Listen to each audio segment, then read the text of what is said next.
রাসূল সাল্লাল্লাহু আলাইহি ওয়াসাল্লাম বলেছেন, মান হুরিমা খাইরাহা ফাকাদ হুরিম, যে কদরের বরকত থেকে, খায়ের থেকে বঞ্চিত হলো, সে আসলেই বঞ্চিত। হি ইজ দ্য লুজার, সে হতভাগা, সে পোড়া কপাল, সে বঞ্চিত। মান হুরিমা খাইরাহা ফাকাদ হুরিম, যে কদর পেল না সে হতভাগা। এখন আমরা কি হতভাগা হতে চাই? আমরা তো শুরুতে অনেক হোপফুল ছিলাম, এত এত ব্লেসিংস, এত এত বরকত, রহমতের ফলগু ধারায় আমরা প্লাবিত হচ্ছি রমাদানে। তা আমরা তো হতভাগা হতে চাই না। তা আমরা যেন এই শেষ 10 দিন এক তালে আন্তরিকতার সাথে ঈমান ও ইহতিসাবা আমরা যেন ইবাদত করি। সম্মানিত ভাই এবং বোনেরা, তাহলে আমরা সৌভাগ্যশীলদের অন্তর্ভুক্ত হতে চাই, হতভাগা হতে চাই না। আমরা এবার একটু শুনবো যে রাসূলুল্লাহ সাল্লাল্লাহু আলাইহি ওয়াসাল্লাম কদরের রাতগুলোতে কি কি ইবাদত করতেন। আমি খুঁজে 5টা আমলের কথা পেয়েছি বিশেষভাবে, কমন যে আমলগুলো সেগুলো তো ছিলই, বিশেষভাবে 5টা কাজ রাসূল সাল্লাল্লাহু আলাইহি ওয়াসাল্লাম এই কদরের রাতে করতেন। 1 নম্বর কাজ হচ্ছে তিনি সারা রাত জেগে ইবাদত করতেন এবং পরিবারের লোকদেরকে ঘুমোতে দিতেন না, উঠিয়ে দিতেন। বছরের অন্য কোনো সময়ে সারা রাত জেগে ইবাদত করার কোনো নজির রাসূল সাল্লাল্লাহু আলাইহি ওয়াসাল্লামের জীবনে ছিল না। সব রাতে ঘুমাতেন। আমি জোহর বারুতে একটা কনভেনশনে the daily routine of prophet সাল্লাল্লাহু আলাইহি ওয়াসাল্লাম একটা আলোচনা করেছিলাম, যেখানে রাসূল সাল্লাল্লাহু আলাইহি ওয়াসাল্লামের দৈনন্দিন জীবনের রুটিন আলোচনা করেছিলাম। সেখানে আমরা বলেছি যে রাসূল সাল্লাল্লাহু আলাইহি ওয়াসাল্লামের দৈনন্দিন অভ্যেস ছিল তিনি এশার পরেই তাড়াতাড়ি ঘুমিয়ে পড়তেন আর মিড নাইটে উঠতেন। রাসূল সাল্লাল্লাহু আলাইহি ওয়াসাল্লামের কর্মদিবস শুরু হতো মিড নাইটে। আমাদের তো সকালে, কারো আরো অনেক পরে শুরু হয়। রাসূল সাল্লাল্লাহু আলাইহি ওয়াসাল্লামের কর্মদিবস শুরু হতো বেসিক্যালি মিড নাইটে। এশার পরে কথাবার্তা না বলে আগে ঘুমোতে যেতেন, মিড নাইটে উঠতেন, কিন্তু ঘুমাতেন। ঘুম ছাড়া রাত কাটাতেন না। সারা বছরের এটা ছিল যে এশার পর ঘুমোতে যেতেন, except the last 10 days of Ramadan. রমাদানের শেষ 10 রাতে রাসূল সাল্লাল্লাহু আলাইহি ওয়াসাল্লাম ঘুমাতেন না। এই 10 দিনের ব্যাপারেই পাওয়া যায় সারা রাত জেগে তিনি ইবাদত করতেন। আম্মা জান আয়েশা রাদিয়াল্লাহু তাআলা আনহা বলেন, ইযা দাখালাল আশরু আহিয়াল লাইলা ওয়া আইখাযা আহলা ওয়া জাদ্দা ওয়া শাদ্দাল মিজার। রমাদানের শেষ দশক যখন আসতো, রাসূল সাল্লাল্লাহু আলাইহি ওয়াসাল্লাম সারা রাত জেগে ইবাদত করতেন। পরিবারের সদস্যদেরকে জাগিয়ে তুলতেন, স্ত্রীদের ঘুমাতে দিতেন না, জাগিয়ে তুলতেন। ফাতেমা রাদিয়াল্লাহু তাআলা আনহার ঘর পাশেই ছিল, তাদেরকে যে জাগাতেন এবং নিজে সারা রাত ইবাদত করতেনই। জাদ্দা ওয়া শাদ্দাল মিজার, খুবই বলিষ্ঠভাবে, খুব মজবুত ভাবে কোমরে গামছা বেঁধে নামার একটা এক্সপ্রেশন এখানে দেওয়া হয়েছে। মিজার, ইজহার মানে হচ্ছে বাংলা করলে হয় লুঙ্গি। লুঙ্গি আমরা যখন খুব শক্ত কোনো কাজ করতে যাই তখন তারা কি করে, খুব টাইট করে লুঙ্গিটা বাঁধে। তার মানে বোঝানো হচ্ছে রাসূল সাল্লাল্লাহু আলাইহি ওয়াসাল্লাম কোমরে ভালো করে লুঙ্গি বেঁধে বা গামছা বেঁধে আটগাট বেঁধে নামতেন শেষ 10 দিনের জন্য। এই সময় তিনি মানে কাউকে কেমন যেন চিনতেন না, সবসময় ইবাদতে মগ্ন থাকতেন। এটা আমরা করতে পারি যে শেষ 10 দিনে, আর যেহেতু 3 দিন বাকি, আমরা একটা স্পেশাল প্ল্যান করতে পারি যে আমরা আমাদের সর্বোচ্চটুকু উজাড় করে দিয়ে লাস্ট 10 days অফ রমাদানের এই বরকত আমরা হাসিল করব, এটা যেন আমাদের মিস না হয়। তাহলে এটা আমরা একটা পেলাম। 2 নাম্বার হচ্ছে ইতিকাফ করা। রাসূলুল্লাহ সাল্লাল্লাহু আলাইহি ওয়াসাল্লাম রমাদানের শেষ 10 দিন ইতিকাফ করতেন। আমাদের আয়েশা রাদিয়াল্লাহু তাআলা আনহা বলেন, কানা ইয়াতাকিফুল আশরাল আওয়াখির মিন রমাদান। রমাদানের শেষ দশকে তিনি ইতিকাফ করতেন হাত্তা তাওয়াফাহুল্লাহ, ওনার ইন্তেকালের আগ পর্যন্ত এই অভ্যাসটাই তিনি জারি রেখেছেন। সুম্মা আতাকাফা আজওয়াজুহু মিন বাদে, তারপরে ওনার স্ত্রীরা ইতিকাফ করেছেন।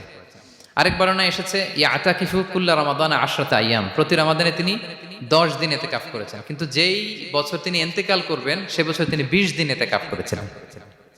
প্রতি রমাদানে 10 দিন, আর যে বছর ইন্তেকাল করবেন সে বছর কয় দিন? 20 দিন তিনি ইতিকাফ করেছিলেন মসজিদে নববীতে। তাহলে আমরা এই রমাদানের শেষ দশকে এটা করতে পারি। 2 নম্বর পয়েন্ট হচ্ছে ইতিকাফ করা। যারা আমরা করিনি তারা আমরা ইতিকাফ করতে পারি। আমাদের আইআইএম এর মসজিদ এটা ইতিকাফের জন্য একটা উর্বর জায়গা। আমরা যখন এই ক্যাম্পাসে ছিলাম তখন দেখেছি যে এখানকার ইতিকাফের পরিবেশ যে এত সুন্দর, এটা কল্পনাই করা যায় না। অসাধারণ পরিবেশ। আপনি যদি ইতিকাফ নাও করেন, রাত 2টা বা 3টার দিকে সেন্ট্রাল মস্কে এসে বসে থাকলেও হবে। রাত 2টা 3টার দিকে এসে বসে থাকলে দেখবেন যে কেউ সেজদায় পড়ে কান্না করতেছে, কেউ হালাকা করতেছে, কেউ তাসবিহ পড়তেছে, কেউ কোরআন তেলাওয়াত করতেছে। মানে এত সুন্দর পরিবেশ, ওটা দেখলেই আপনার ইবাদত করতে মন চাইবে। তো আমরা যেন ইতিকাফ করার চেষ্টা করি। ইতিকাফ করতে না পারলে শেষ দশকের রাতগুলো যেন মসজিদে কাটানোর চেষ্টা করি, তা না পারলেও বাসায় যেন এই রাতগুলো আমরা মিস না করি। বিশেষ করে সেন্ট্রাল মস্কে তো অসাধারণ পরিবেশ, এটা হাইলি রেকমেন্ডেড। ইফ পসিবল আপনারা আসবেন, এখানে ইবাদতের চমৎকার পরিবেশ থাকে। 3 নাম্বার হচ্ছে রাসূল সাল্লাল্লাহু আলাইহি ওয়াসাল্লাম এবং জিবরাইল আলাইহিস সালাম যৌথভাবে কোরআন রিভিশন করতেন। খুব ইন্টারেস্টিং। সারা বছর যেটা নাজিল হতো, রমাদানে জিবরাইল আলাইহিস সালাম রাসূল সাল্লাল্লাহু আলাইহি ওয়াসাল্লামকে শোনাতেন, রাসূল সাল্লাল্লাহু আলাইহি ওয়াসাল্লাম আবার জিবরাইল আলাইহিস সালামকে শোনাতেন। সহিহ বুখারীর বর্ণনা, কানা জিবরিলু ইয়ালকাহু ফি কুল্লি লাইলাতিন মিন রমাদান ফায়ুদারিসুহুল কুরআন। প্রতি রমাদানের প্রতি রাতে এসে রাসূল সাল্লাল্লাহু আলাইহি ওয়াসাল্লামের সাথে কোরআন মুদারাসা করতেন। সহিহ মুসলিমের বর্ণনায়, আন্না জিবরিলা কানা ইউআরিদুহু বিল কুরআন কুল্লা আমিন মাররা। প্রতি বছর রমাদানে একবার শোনাতেন বা শুনিয়েছেন, যে বছর তিনি ইন্তেকাল করবেন তিনি দুইবার শুনিয়েছিলেন। আরাদা ইউআরিদু, মানে এটা ফ্রম বোথ সাইড। আরবি শব্দটা এমন যে জিবরিল আলাইহিস সালাম শোনাতেন, এরপর রাসূল সাল্লাল্লাহু আলাইহি ওয়াসাল্লাম জিবরিল আলাইহিস সালামকে শোনাতেন, কোরআন রিভিশন করা। তো এই শেষ দশকের রাতগুলোতে আমরা যেন বেশি বেশি কোরআন পড়ি, কোরআন তেলাওয়াত, কোরআনিক রেসাইটেশন হতে পারে, কোরআনের অর্থ পড়া হতে পারে, তাদাব্বুরে কোরআন হতে পারে, কোরআনের হালাকায় জয়েন করা হতে পারে, ইন ইটস এনি ফর্ম। আমরা যেন কোরআনের সাথে অ্যাটাচমেন্টটা বাড়াই লাস্ট 10 days অফ রমাদানে। 4 নাম্বার, কিয়ামুল লাইল করা। রাসূল সাল্লাল্লাহু আলাইহি ওয়াসাল্লাম কিয়ামুল লাইল করতেন, এবং কিয়ামুল লাইল শব্দটাকে রাসূল সাল্লাল্লাহু আলাইহি ওয়াসাল্লাম কদরের সাথে জুড়ে দিয়েছেন। সহিহ বুখারীর বর্ণনায় তিনি বলেছেন, মান কামা লাইলাতাল কদরি ঈমানা ওয়া ইহতিসাবা গুফিরা লাহু মা তাকাদ্দামা মিন যামবি। কদরের রাতে যে কিয়ামুল লাইল করে বিশ্বাস নিয়ে এবং নাজাতের প্রত্যাশা নিয়ে, তার পূর্বের সমস্ত গুনাহ আল্লাহ তাআলা ক্ষমা করে দিবেন। তাহলে কিয়ামুল লাইলটা রাসূল সাল্লাল্লাহু আলাইহি ওয়াসাল্লাম বিশেষভাবে কদরের রাতের সাথে সম্পৃক্ত করেছেন। আমরা যেন প্রতি রাতে কিয়ামুল লাইল করি, লম্বা সময় যেন দাঁড়িয়ে থাকি, লম্বা সময় কোরআনিক রেসাইটেশন করি দাঁড়িয়ে থেকে, লম্বা সময় রুকু, লম্বা সময় সিজদা, স্পেশালি সিজদা। আখরাবু মা ইয়াকুনুল আবদু মির রাব্বিহি ওয়া হুয়া সাজিদ ফাআকসিরু ফিহি দুআ। বান্দা যখন সিজদায় থাকে আল্লাহ সবচেয়ে কাছে থাকে, তো আমরা তো আল্লাহর সবচেয়ে কাছে যেতে চাই এই ক্রিম টাইমটাতে, কি বলেন? আমরা যেন লম্বা সময় সিজদাতে থাকি। কিন্তু আমাদের অনেকের যেটা হয়, নামাজে তাড়াহুড়ো, অনেকের সব ব্যস্ততা যখন নামাজে দাঁড়াই এরকম হয়ে যায়। রাসূল সাল্লাল্লাহু আলাইহি ওয়াসাল্লামের সালাত যদি আমরা খেয়াল করি, বিশেষ করে কিয়ামুল লাইলে এত যে সুন্দর ছিল। আম্মাজান আয়েশা রাদিয়াল্লাহু তাআলা আনহাকে জিজ্ঞেস করা হয়েছিল যে, হে আম্মাজান, রাসূল সাল্লাল্লাহু আলাইহি ওয়াসাল্লামের কিয়ামুল লাইল কেমন ছিল, কিভাবে কিয়ামুল লাইল করতেন? তো আম্মাজান আয়েশা, দেখেন ওনার এক্সপ্রেশনটা কত সুন্দর। তিনি বলেছেন, ফালা তাসআল আন হুসনিহিন্না ওয়া তুলিহিন্না। রাসূল সাল্লাল্লাহু আলাইহি ওয়াসাল্লামের কিয়াম যে কত সুন্দর ছিল, কত লম্বা ছিল, আমায় জিজ্ঞেস করো না, আমি বলতে পারবো না। আমরা অনেক সময় যখন খুব বেশি চমৎকার কিছু হয় তো আমরা কি বলি, ভাই এত সুন্দর ছিল, আমি বোঝাতে পারবো না। এরকম বলি না যে এত অসাধারণ, আমি বলে বোঝাতে পারবো না? বাংলাতেও কিন্তু আমরা বলি এত চমৎকার, বলে বোঝাতে পারবো না, শব্দের বুননে, ভাষার বুননে আমি ফুটিয়ে তুলতে পারবো না। তো আমাদের আয়েশা এটাই বলেছিলেন, ফালা তাসআল আন হুসনিহিন্না ওয়া তুলিহিন্না। রাসূল সাল্লাল্লাহু আলাইহি ওয়াসাল্লামের রাতের নামাজ কিয়ামুল লাইল যে কত সুন্দর ছিল, কত দীর্ঘ ছিল, লম্বা ছিল, আমায় জিজ্ঞেস করো না, আমি বলে বোঝাতে পারবো না। সুবহানাল্লাহি ওয়া বিহামদিহি। আমরা যেন লম্বা সময় কিয়ামুল লাইল করি। আমাদের আয়েশা রাদিয়াল্লাহু তাআলা আনহা আরো বলেন, কানা ইয়াকুমু মিনাল লাইলি হাত্তা তাতাফাত্তারা কদামা। এত দীর্ঘ সময় দাঁড়িয়ে থাকতেন, থাকতে থাকতে ওনার পা ফুলে যেত, পা দুটো ফুলে যেত। আপনিও দীর্ঘ সময় দাঁড়িয়ে দেখেন যে পায়ে ঝিম ধরে যাবে, পা ফুলে যাবে, এটা করতেন রাসূল সাল্লাল্লাহু আলাইহি ওয়াসাল্লাম। তো আমাদের আয়েশা বলেন, ইয়া রাসূলুল্লাহ লিমা তাসনাউ হাযা ওয়া কদ গুফিরা লাকা মা তাকাদ্দামা মিন যামবিকা মা তাআখার। আপনি এত কষ্ট কেন সহ্য করেন নিজের দেহের উপরে? আপনার তো আগের পরের সব গুনাহই মাফ। আদতে তো রাসূল সাল্লাল্লাহু আলাইহি ওয়াসাল্লামের গুনাহই নেই, তিনি নিষ্পাপ। এত কষ্ট কেন করেন? আপনার আগের পরের সবই তো মাফ করে দেয়া হয়েছে, কেন করেন? রাসূল সাল্লাল্লাহু আলাইহি ওয়াসাল্লাম উত্তর করেছেন, আফালা উহিব্বু আন আকুনা আবদান শাকুরা। আয়েশা, আমি কি শুকরগুজার বান্দা হতে পছন্দ করব না? আল্লাহ তাআলা আমাকে তার রহম এবং করমে সব মাফ করে দিয়েছেন, কিন্তু আমি কি শুকরগুজার হব না? আমি কি আমার রোলটা প্লে করব না? আমি কি নিজেকে সঁপে দেব না আল্লাহ তাআলার কাছে জায়নামাজে?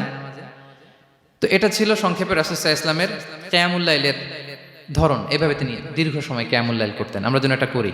সেন্ট্রাল মস্কে কিয়ামুল লাইল এবছরও নিশ্চয়ই হচ্ছে, আমরা যেন অংশগ্রহণ করি। 5 নম্বরে রাসূল সাল্লাল্লাহু আলাইহি ওয়াসাল্লাম দোয়া করতেন। এই কদরের রাতগুলোতে খুব বেশি বেশি দোয়া করতেন। দোয়া নিয়ে আমরা একটা জুমার খুতবা দিয়েছিলাম, সেখানে আমরা বলেছিলাম যে দোয়া হতে হবে খুব আন্তরিক দোয়া, রোবোটিক দোয়া যেন না হয়। আপনার আবেগ, ভালোবাসা, মনের মাধুরী মিশিয়ে, চোখের পানি মিশিয়ে, অশ্রু সিক্ত করে এই দোয়াটা করতে হবে, তাহলে সে দোয়া আল্লাহর কাছে কবুল হবে। আমরা যেন আমাদের ভাব, আবেগ সব ঢেলে দিতে পারি আমাদের দোয়াতে, আমাদের সিজদায়, আমাদের কিয়ামুল লাইলে। এবং যে কোনো ভাষায় কোরআনিক দোয়াগুলো রেকমেন্ডেড, হাদিসের মাসুরগুলো রেকমেন্ডেড। তাছাড়া আপনার নিজের ভাষায় আপনার কি চাওয়া, আপনার কি আকাঙ্ক্ষা, আপনার মনের কষ্ট, যাতনা সবকিছু আপনি আল্লাহ তাআলার কাছে পেশ করুন। এবং আম্মা জান আয়েশা জিজ্ঞেস করেছিলেন, ইয়া রাসূলুল্লাহ, আমি যদি কদর পেয়ে যাই আমি কি বলবো এ রাতে? মা আদউ, কি দোয়া করব? রাসূল সাল্লাল্লাহু আলাইহি ওয়াসাল্লাম বললেন, তাকুলিন, আয়েশা তুমি বলবে, আল্লাহুম্মা ইন্নাকা আফুউন তুহিব্বুল আফওয়া ফাআফু আন্নী। আয়েশা তুমি যদি কদরের রাত পেয়ে যাও এটা বলবে, হে আল্লাহ আপনি ক্ষমাশীল, আল্লাহ আপনি ক্ষমাকে পছন্দ করেন, আল্লাহ তাই আপনি আমায় ক্ষমা করেন। হে আল্লাহ আপনি ক্ষমাশীল, আপনি ক্ষমাকে পছন্দ করেন, আল্লাহ আপনি আমাকে ক্ষমা করেন। এই দোয়াটা আমরা যেন বেশি বেশি করি। আমার সাথে সাথে সবাই একটু পড়ুন মেহেরবানি করে, আল্লাহুম্মা ইন্নাকা আফুন তুহিব্বুল আফওয়া ফাআফু আন্নি। আল্লাহুম্মা ইন্নাকা আফুন তুহিব্বুল আফওয়া ফাআফু আন্নি। হে আল্লাহ, আপনি ক্ষমাশীল, আপনি ক্ষমা করাকে পছন্দ করেন, আল্লাহ আমাকে ক্ষমা করেন। আমরা আমাদের নিজেদের ভাষায় অনেক দোয়া করতে পারবো, কিন্তু রাসূল সাল্লাল্লাহু আলাইহি ওয়াসাল্লামের শেখানো দোয়াগুলো এটা হচ্ছে মানে very precise in wording but comprehensive in meaning. এটার অর্থ, এটার আবেদন এটা অনেক বেশি। আমি অনেক 10টা-20টা বাক্য বলে এত সুন্দর কথা মিলাতে পারবো না। রাসূল সাল্লাল্লাহু আলাইহি ওয়াসাল্লাম যেটা শিখিয়ে দিয়েছেন, আগে আল্লাহর প্রশংসা করলাম, আল্লাহ আপনি ক্ষমাশীল, আবারও প্রশংসা, আল্লাহ আপনি তো ক্ষমা করাকে পছন্দ করেন। যেটা আপনি পছন্দ করেন না ওইটা তো চাচ্ছি না, যেটা আপনার পছন্দ, যেটা আপনি করতে ভালোবাসেন, গাফিরিয যামবি ওয়া কাবিলিত তাওব, আপনি ক্ষমা করাকে পছন্দ করেন, তওবা কবুলকে আপনি পছন্দ করেন, তো সেটাই তো চাচ্ছি আপনার কাছে, আপনি আমার তওবা কবুল করুন, আল্লাহ আপনি আমাকে ক্ষমা করুন। সো এই দোয়াটা প্রত্যেক রাতে যেন আমরা বেশি বেশি করি সম্মানিত সুধী। এবং এই যে রিমাইন্ডারগুলো শুনলাম, এটা রমাদানের পরেও যেন আমরা অব্যাহত রাখি।